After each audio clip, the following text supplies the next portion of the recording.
Welcome to episode 5 of my Honda ST1100 Pan-European repairs, and in this episode I'm going to be lifting the engine back into the frame.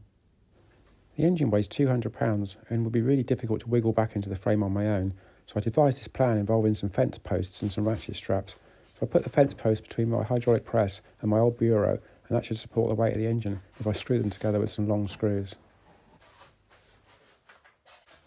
I do a quick test with my body weight, which is around 150 pounds, and there's no deflection, so that should be just perfect. With the posts in place, I can wiggle the bike back into the right position, then using a G-clamp to clamp the post to my hydraulic press to prevent it from moving. With a bit of additional packing, the fence posts were pretty level. They're a bit rotten at one end, but that'll be okay.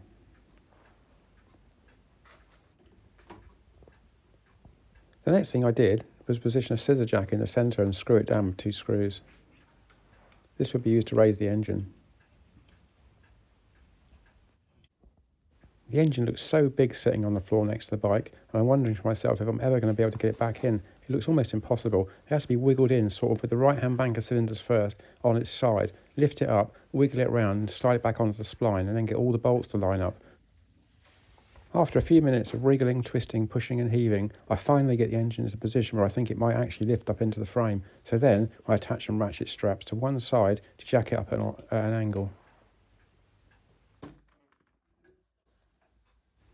I initially tighten the ratchet strap to lift the engine off the ground and get it in roughly the right place. Then I can use the jack for fine movement up and down. So I have to pull the right hand side of the engine right up into the frame high, then use a second ratchet strap hooked over the output shaft to pull the rear of the engine up to line up with the drive shaft.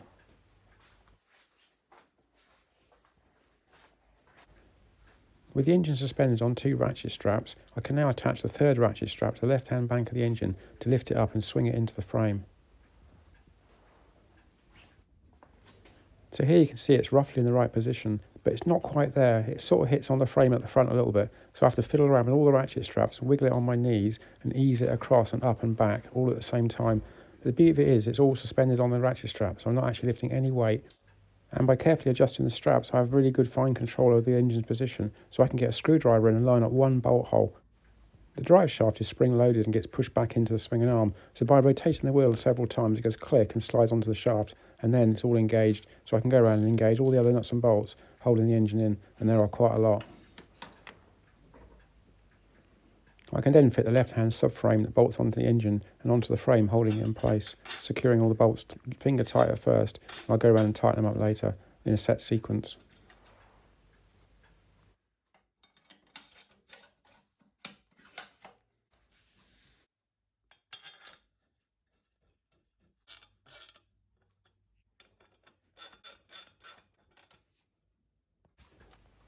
There are so many bolts of all different lengths and sizes, but you can't get it wrong because they only fit in one place. With the main engine bolts loosely fitted, I can now fit the brackets that bolt the cylinder heads to the frame. These are stamped up with letters left and right, which helps.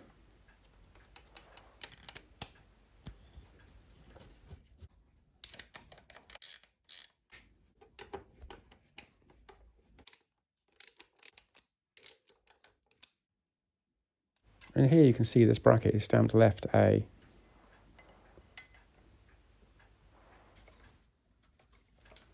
The weight of the engine is still fully supported on the ratchet straps. This makes it easy to get the bolts in and line them up and start them on the thread.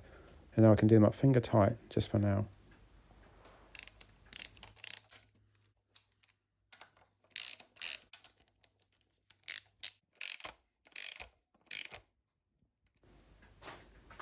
With all the engine bolts in place and finger tight, I can now remove the ratchet straps from the gantry, followed by the scissor jack, which is held in place with 2 screws.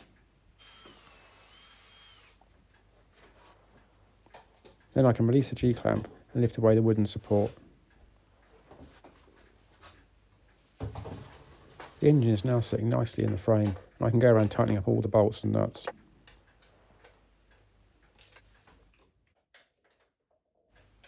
With all the engine bolts tight, the next thing I'm going to do is fit the clutch slave cylinder to the front of the engine, but first I'm going to open up and fit a brand new gasket. This slips over 2 raised dowels and then it swings across and just pops on nicely with 3 screws.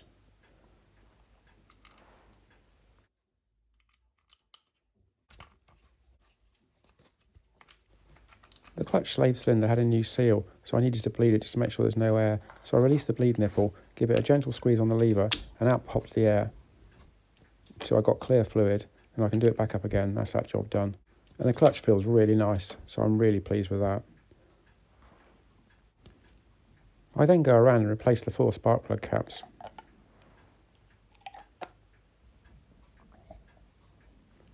The next thing I do is connect up the coolant hoses to the engine underneath the carburetors. I checked these out and they're actually in really nice condition, so I was quite happy to use them again. And the small bypass pipe is a very tight fit on its stub, but that's nice to know.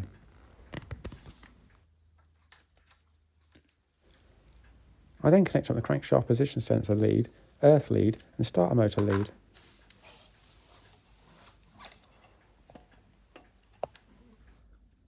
And then the alternator charging wire to the main fuse.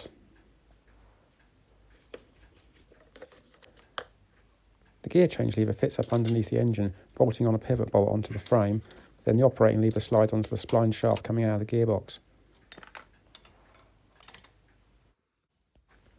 With the bolt clamped up tight, I can now check if the gears worked, and I can get all the gears, so I'm really pleased with that.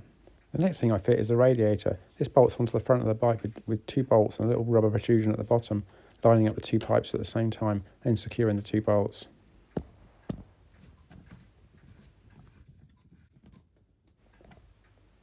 I then go around tightening up the 2 hose clamps, the top one on the right hand side and the bottom one on the left hand side. Then I connect up the lead for the electric cooling fan and top up the coolant in the radiator. The coolant flows in nicely, and while it's going in I'm checking around the bike for leaks, and there don't appear to be any, so I'm really pleased with that. So now I can replace the cap. I then replace the decorative plastic covers to each cylinder head and secure the 2 screws. Before I can fit the carburetors, I first need to fit a rubber heat shield on top of the engine, slotting it over the inlet stubs, then remove the piece of tissue I'd stuffed in the inlet ports. Then using a hairdryer, I warm the inlet rubber stubs up and then put some vacuum grease on them to help the carburetors slide on. The carburetors were working fine, so I didn't see any need to strip them down at this point, so I just lubricated the choke slides because these are prone to seizure.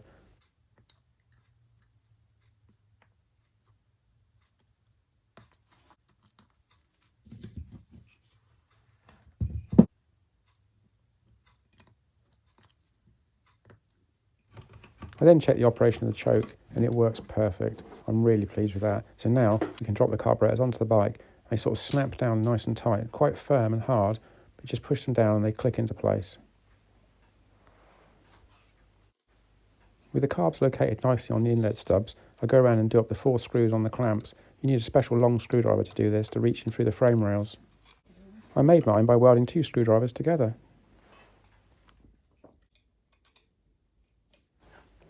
I then connect up the choke cable and check its operation.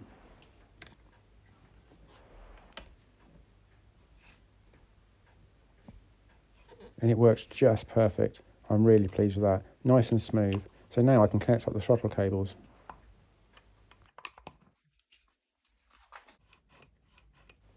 The throttle returns nicely with a big snap, so I'm really pleased with that. So now I can fit the air filter. The base snaps onto the carburetors with 6 screws, then you replace the standard Honda air filter in the centre, followed by the cover. There's a really nice smell coming from the kitchen, so I go to have a look to see what's going on, and it looks like Tracy's making a cake. And this time, it's a ginger cake, and that looks really nice. We put the recipe on the side for those that want to see. You can do a freeze frame, but basically you scooped all the mixture into the bowl, put it in the oven. Charlie Weaver's really excited. He had to have a little snifter of whiskey. He likes whiskey.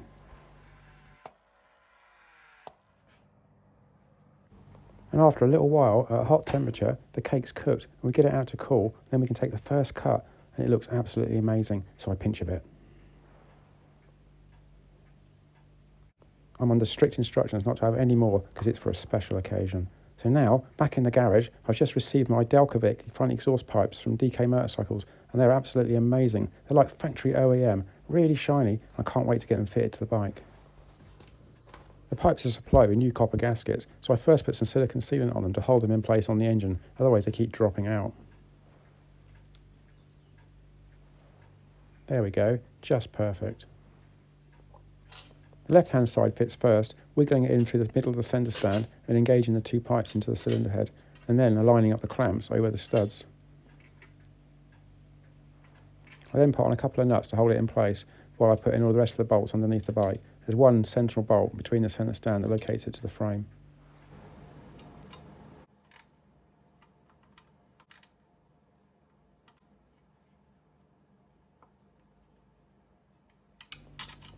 The lower bolt is rubber mounted so it can be tightened fully. Then I go around and tighten the top clamp nuts evenly until they're fully tightened and compress the copper gaskets. The original Honda heat shields fit perfectly in the original position with the standard screws.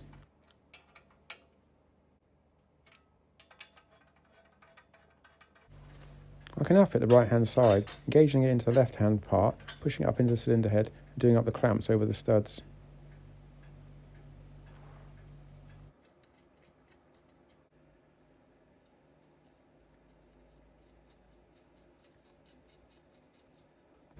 There we go, that's all fitted and looks amazing. The next thing I did was to fit the fuel tank and prime the carburetors ready for the first start. I'll give it its first test start in the garage if it will go.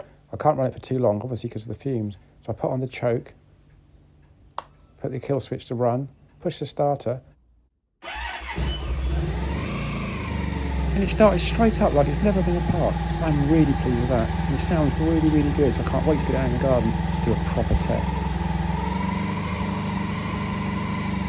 I have a look out in the garden to see if it's not raining, and Tracy's out there getting ready to feed the birds. They have so much food, they love it in the winter. They have this pink stuff they really, really like, and the mealworms, they just fly off the table.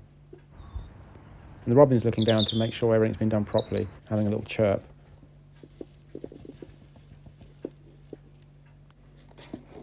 It's been really cold here recently and all the water freezes over every day, so it's really important that we break the ice and put fresh water in for the birds and the hedgehogs.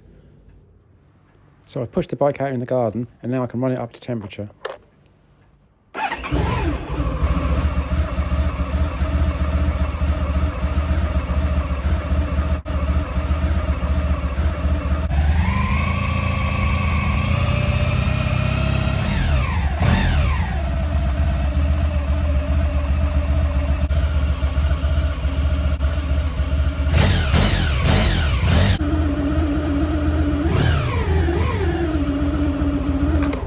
Well, I'm really pleased, the engine's running really nice. There's no oil leaks or water leaks, so now I'm going to take it for a quick spin around the block to test it out under load.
Well, I'm just back from my ride. It is so cold, but the Honda went really well. No knocking, no whine in fourth gear. I am really pleased. So now I can get the rest of the bike back together, refit the fairing and get it all back to normal.